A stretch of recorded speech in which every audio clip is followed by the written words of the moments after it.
Hello and welcome to the Imprint Weekly Podcast. I'm John Kelly, Senior Editor of the Imprint, a daily news site covering child welfare and youth justice around the country. You can read all of our coverage at imprintnews.org or check us out on Facebook or Twitter at the Imprint News. You can also sign up on our homepage for our free weekly and monthly newsletters. And for professionals in child welfare and youth justice, subscribe to our Youth Services Insider section for a closer look at news on business, policy, and practice. The Imprint Weekly Podcast is also a member of the Safe Camp Audio Network. You can check out our show page and all of Safe Camp's other great podcasts at safecampaudio.org on the web or at safecampaudio on social media. It is the final Monday before the holidays, so it is time for our fourth annual Best of the Imprint Weekly Podcast episode. I picked out 10 clips from some of our best interviews of the year. We'll set each of them up a little bit, then play them for you, but if any of them capture your intrigue, you can just go to imprintnews.org/podcast, and you can see our full archive of shows. This will be the final episode for 2024. We'll be on a little hiatus over the holidays into early January, and then we'll be back with a new episode on the week of January 13th. Last thing before we get started here, I did want to do kind of one final appeal for our annual Newsmatch campaign. It is that time of year where nonprofit journalism organizations are looking to maximize giving through the Newsmatch program. We are no exception to that. If you enjoy this podcast or the great work that our reporters do at the Imprint and Fostering Families Today that I'm always talking about on the podcast, please consider making a donation. And if you do so this month during Newsmatch, your donation is going to get doubled. We here at Fostering Media Connections are very lucky to have really terrific philanthropic supporters, advertisers and sponsors, subscribers to our Youth Services Insider section, that make this organization go, but we cannot do it without donors like you who read our stuff, listen to our podcasts, attend our online events, and all the things that we do here. So thank you guys for your support thus far, and we hope you can find a little to contribute over the holiday season. All right, let's kick off Best of 2024 with a clip from episode 158, in which we talked to Shelly Jackson of Strategies for Youth. They are a pretty cool organization. It's really the only national nonprofit whose focus is on the interaction between law enforcement and youth, sort of on the street level, like police. So they do a lot of work training police departments, law enforcement agencies on how to kind of differently think about their interaction with the young people, vis-a-vis how they interact with adults. So Jackson spent decades working on guidance and policy for the federal government in her career. She joined us to talk about some model policies that Strategies for Youth put together. It's called the 12 Model Law Enforcement Policies for Youth Interaction. And in building these, they did some survey work and some focus groups. In this clip, you're going to hear Jackson talking about what they found in terms of what the public's view is of whether or not youth should be handled differently by police. In September, Strategies for Youth had a poll conducted about what people generally thought, what Americans thought about law enforcement and youth. And we were pleased to see that there was quite a strong interest. I think it was 80% of the respondents who thought, yes, officers definitely need to Mirandize youth, make special efforts to make sure that youth understood Miranda, and that youth should have lawyers with them during those interrogations. All right, clip number 2 with Best of 2024 comes from episode 165. This is our interview with LaShawnda Pittman, who is a researcher and an academic who authored the book recently, Grandmothering While Black, a 21st Century Story of Love, Coercion, and Survival. So I had not met Dr. Pittman before this. It was really great to talk to her about the research in Chicago that she did. That was kind of the backbone of this book. Just going to read a quick piece from her introduction that kind of encapsulates what she was getting at here. Despite managing the simultaneity of love and coercion, the Black grandmothers in this study demonstrated their love for their grandchildren and their willingness to provide care as an extension of parenting and sometimes in place of it. So in this clip, you're going to hear Pittman discussing the presence of coercion in different ways in kinship caregiving. I was at the Institute for Research on Poverty at the University of Wisconsin-Madison, where I was a visiting scholar. And I remember presenting like earlier versions of this book. And there was an older Black man in the audience who said, when I was talking about the idea of coercion, well, don't you think they just love their grandchildren? And I'm like, of course they do. Like both and, right? Like we don't like to deal with nuance, right? Like only love could do this. Only love could make you 80 raising great grandchildren. When you want to sell your house and go live in a retirement community, as you read one of the stories in my book, this 80-something-year-old couple, only love could do that. And at the same time, when given a choice, and this was why I had to step back and look and say, what did they expect for themselves for this role? Because many are actually have other grandchildren that they're not raising, John. And you get a sense of what grandmothering looks like for them when they have those options. But then there's like a child or a set of children that they end up feeling like they have to raise. And it, builds on work that has been sort of really well established around what does coercion and care look like. It's that the status that you're in makes you the primary person to do this, and that is absolutely the grandmother role. Once you do it, it's hard to basically shirk the responsibility because the issues that result in you having to do it are so systemic that they don't get easily resolved in too many cases.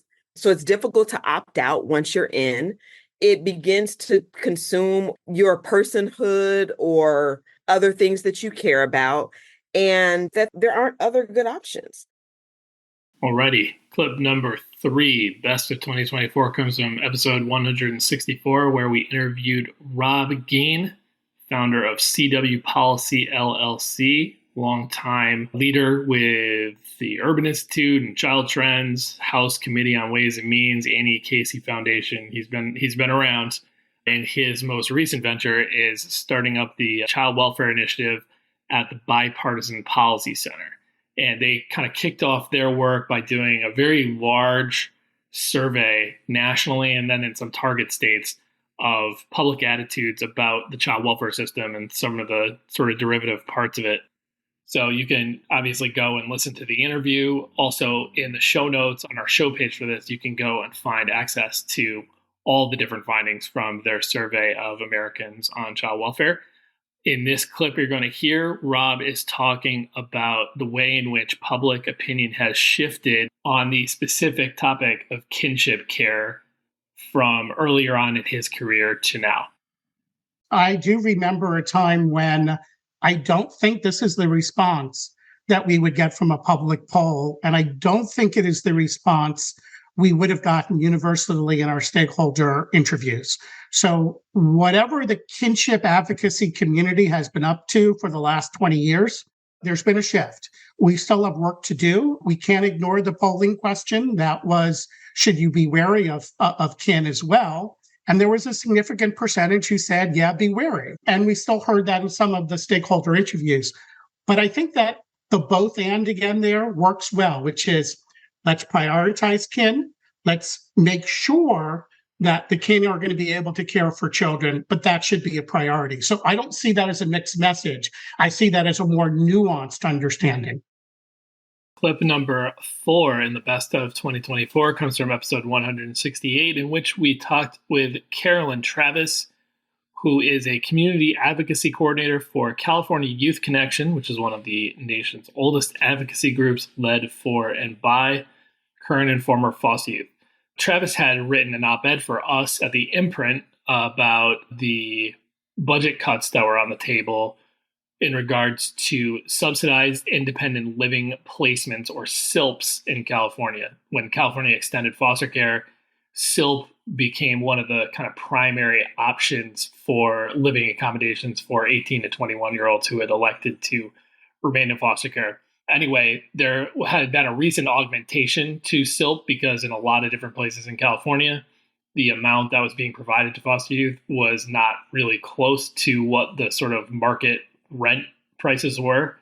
And with budget problems in the state, that was scheduled to kind of sunset early. And Ms. Travis wrote us about what a mistake that would be. And she related some of her own experiences as a young person getting into college out of foster care, and then how she used herself. So I wanted to have her on to talk about that, because it was kind of eye-opening to me to read sort of the way that she made that housing support as a young person in extended foster care work for her later on in her career.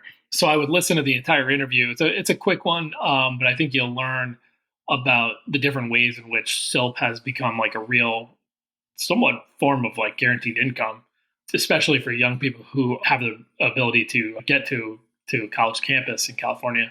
In this clip, Travis is talking to me about her experience on the path to college, in particular about the absence of caseworkers as she was trying to get on that journey, and who really stepped up and was her adult support network instead. I did have a caseworker prior to my last year in high school. I had another placement change. And so I actually left for college at 17. And so as I was getting prepared to leave, a big support was one of the ILP coordinators I had, as well as just like the Guardian Scholars program at UCLA. They really assisted me in being able to enter the dorms early before the fall session had started, since I was leaving my placement early. And so there was some support. I wouldn't say there was concrete support tying everything together in like what would be a smooth transition. I would say it was a lot of like separate pieces, me talking with my sister talking to the Guardian Scholars program, and trying to just like make a plan that my social worker wasn't entirely helpful or involved in. Getting to the halfway point here with a clip from episode 169. This is our conversation with Alex Piquero, who is a professor in the Department of Sociology and Criminology at the University of Miami. He previously served in the Biden administration as the director of the Bureau of Justice Statistics, which is one of the nation's 13 federal statistical agencies. And we had Dr. Piquero on to talk about what at the time and continues to be, fear of a uptick continuing in youth crime, which really has at this point been largely debunked. There was certainly pockets of, alarming increases in youth crime around the country, especially in the kind of year or so after the coronavirus pandemic. Piquero has run the numbers, done probably a better statistical and data analysis than anybody, and was quite clear in our conversation that there is just simply no evidence supporting a youth crime wave of any kind. So we talked to him about that, but we also really got into some of the bigger issues with data collection in this space and the problems with what's available and what is not. A whole bunch of different stuff, what works in youth justice, what we know for sure. But in this clip, you're going to hear Piquero talk about, just exactly what his analysis of the situation found in terms of the absence of any sort of youth crime wave. I'll start with the punchline. Sure. There is no juvenile crime wave, period. And what I did is I used both the FBI's data, which the transition from the old summary reporting system to NIBRS. Mm-hmm. And then I also used the BJS National Crime Victimization Survey. And then I also added an additional analysis using the FBI's supplemental homicide reports, which has more fine-grained detail on victim and offender characteristics. Okay. And what I found was, do juveniles commit crime? Yes, juveniles commit crime.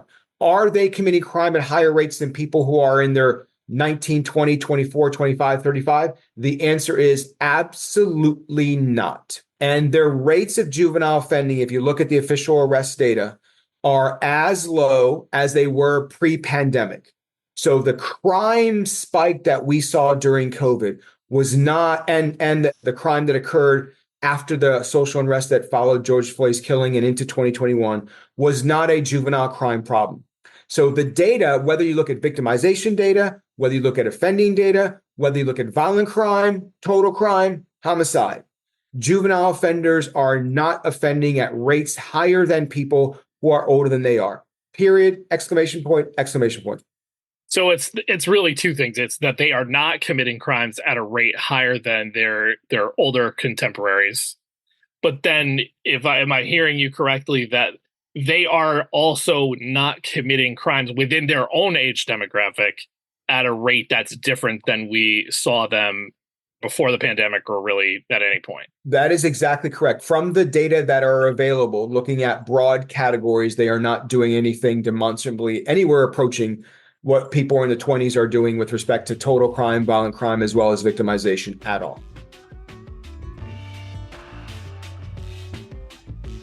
Hi, everyone. It's journalist Lisa Ling, and I'm sure you will agree that it is so important for there to be good, trustworthy journalism on children and families, and nobody does that better than the Imprint.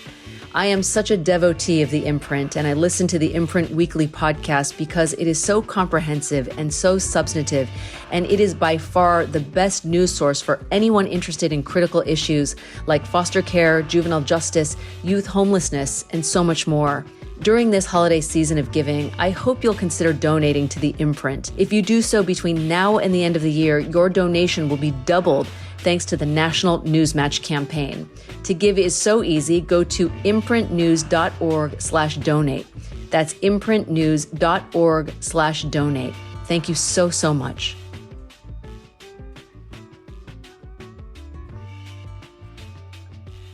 All right, back for the second half of the best of 2024 on the Imprint Weekly Podcast. I'm not counting these down, by the way. This is just going in chronological order, so we're not in the middle of the rankings or anything like that. So this clip comes from episode 171 with Serita Cox, who's been on the podcast, I think maybe more than anybody at this point, kind of maybe tied with a few others. But Serita is the co-founder of iFoster, which is a free platform to ensure that every child growing up outside their biological home has the resources and opportunities they need to become successful. And one of the things that iFoster has done, on top of all of that, is they have put this Voices of the Foster Care Community survey out every year for the past 3 years. It engages biological parents, foster families, workers, and older foster youth in just, some basic questions about the quality of care, different circumstances and decision-making points in the system. It has changed from year to year. In this clip, you are going to hear Cox talk about how older and former foster youth see through narratives about the child welfare system and really kind of see to the heart of things a little more clearly sometimes than some of us do. So here's a clip of our conversation with Serita Cox. Where does foster care come from in this country? It's orphan train. It had nothing to do with love. Right. It had to do with slave labor that we pushed onto children. That's the root of child welfare in this system, in this country. It's not love. It was, we took kids from the East Coast, we put them on trains, and they were slave labor to farms, in the factories, all that sort of stuff. There was no love. It's a false narrative to say that child welfare was ever built on love. It wasn't. And so I think what you're seeing with the way youth are reacting is that they've known that.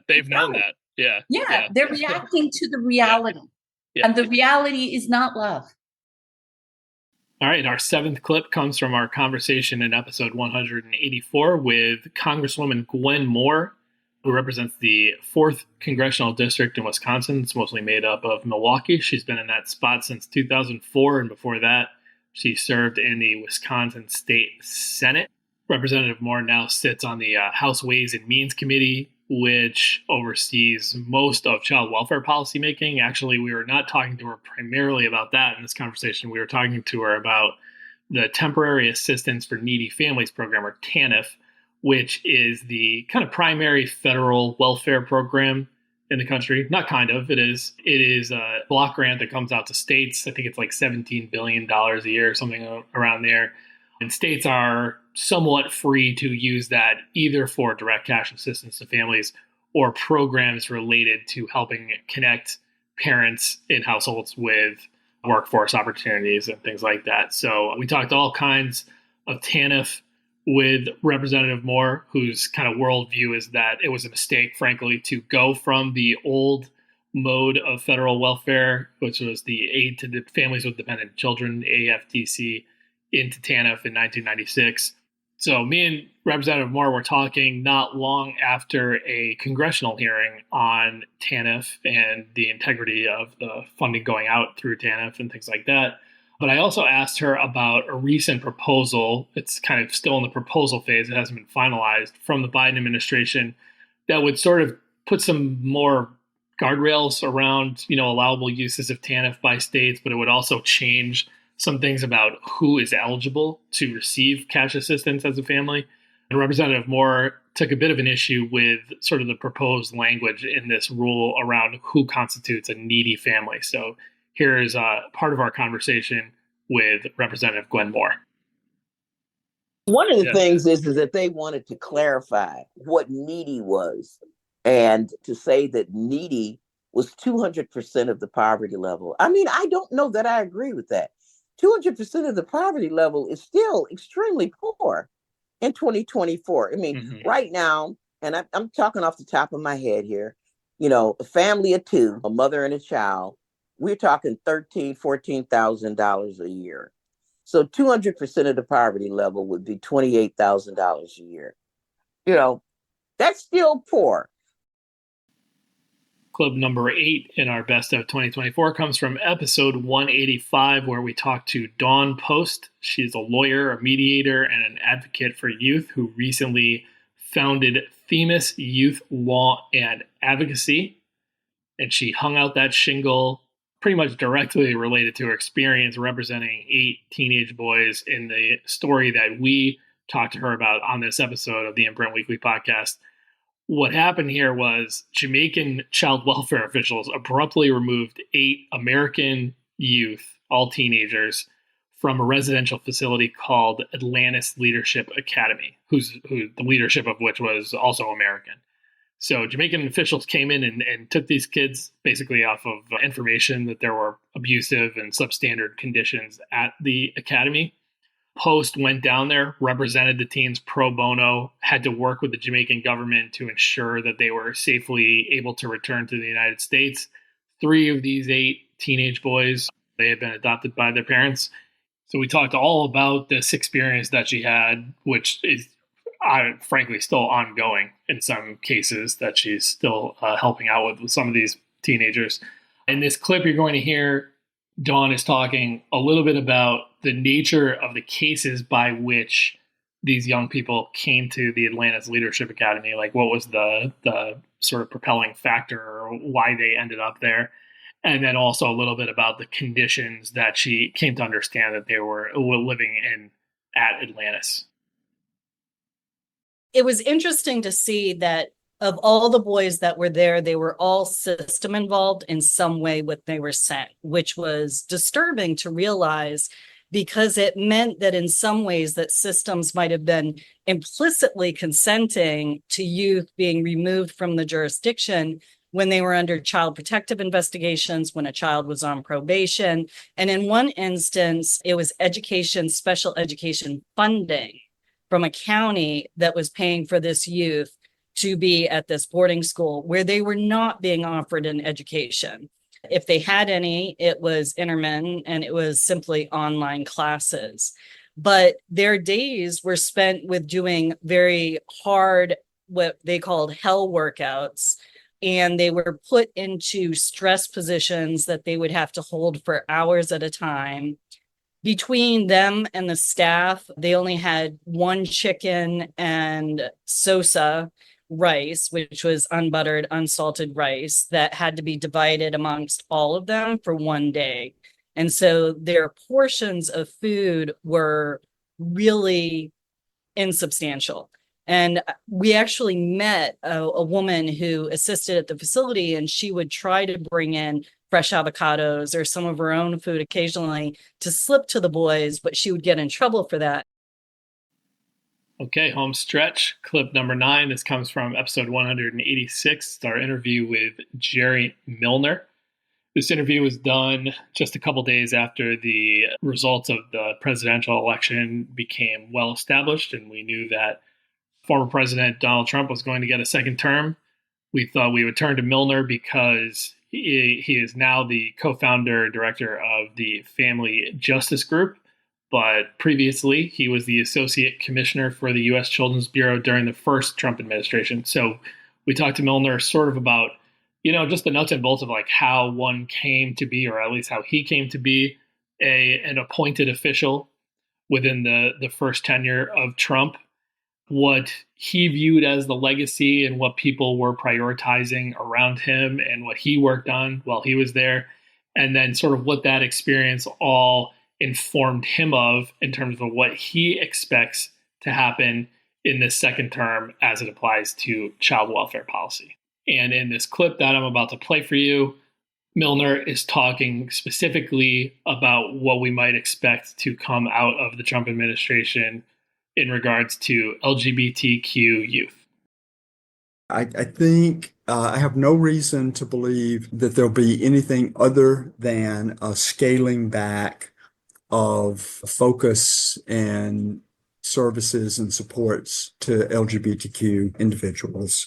A very big source of conflict during my tenure there, wanting to make sure that child welfare professionals in the field had all the tools and information and exposure and experience they need to meet the needs of LGBTQ individuals, and fighting the resistance of an administration that couldn't really even acknowledge openly that there were LGBTQ people who were a part of the system, and disparaging them in the sense of saying, you don't have to serve them and we'll still give you federal taxpayer dollars. So I think the rolling back of that, the current administration has certainly at a verbal and messaging level given great credence and priority to the LGBTQ population. That's not going to be tolerated in the next Trump administration. If there's anything on a website that's got that on there, it's going to be coming off. Let me just tell you. All right, our 10th and final clip in the best of 2024 comes from episode 187. It's our conversation with Mike Shaver, who is the CEO of Brightpoint. You might have heard of them as Children's Home and Aid. They changed their name kind of recently. And Will Schneider, who is a researcher at the University of Illinois School of Social Work and the Children and Family Research Center. So we had these guys on together to talk about a kind of collaborative project they're working on, whereby a group of mothers who are involved with Brightpoint services, they are moms who are involved with the child welfare system but have not experienced a removal of their child into foster care. It's a randomized control trial where a lot of moms are going to get guaranteed income over a period of time that I cannot remember on the fly right now, in addition to Brightpoint services, and then others will get sort of business as usual services from Brightpoint. And then Mr. Schneider, who is one of the kind of foremost researchers on this nexus between the child welfare world and, income supports, will be studying the impact. In the clip I'm going to play, Schneider is giving what I think is like a pretty good overview or summary of sort of where the knowledge base is at right now as it pertains to the kind of intersection of fiscal support and income support and maltreatment, and what they are hoping to learn in part from this whole experiment. What I think we know or feel pretty confident about at this point is that poverty is certainly a predictor of child neglect. We don't know exactly what those pathways are. We don't know if it's simply that you can't afford the things you need, or if it has other effects on family and child well-being and on parenting practices or decision-making.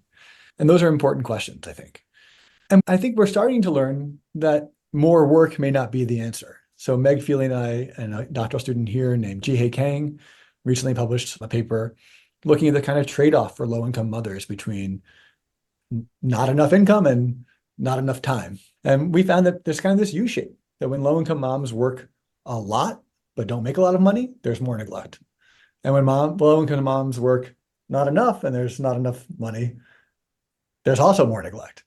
And it's hard to find that kind of sweet spot of work and cash and time available to parent effectively. All right, that's a wrap on 2024 for the Imprint Weekly Podcast. I want to thank all of our guests, not just the ones in this top 10 list, but all of the many guests who appeared on the podcast this year. I want to thank all of the reporters at the Imprint and elsewhere who do the great stuff that I can talk about on our headlines versions every month. And thanks, as always, to the wizard in charge of this podcast, my producer, Christine Onjoko. The Imprint Weekly Podcast is a production of the Safe Camp Audio Network, which is a division of Fostering Media Connections. Please visit safecampaudio.org on the web, at Safe Camp Audio on all major social media. This podcast is produced and mixed by Christine Onjoko, with music by Luke Giroux and Cyrus Elia. If you enjoyed this episode, we would love it if you'd consider subscribing or giving us a 5-star rating on Apple, Spotify, or wherever you download your podcasts. And we would greatly appreciate it if you would support our work here on the podcast and in print. Small donations from our listeners and readers go a long way towards helping us grow and cover more great stories in child welfare and youth justice. And like I said earlier, if you donate this month, it will be doubled through our News Match program. To support us, it is very easy. You just go to imprintnews.org/donate. You can follow The Imprint on Twitter and Facebook by searching the handle @TheImprintNews and visit us on the web at imprintnews.org. You can always get us over email at tips@imprintnews.org. I'm John Kelly, and we will see you next year.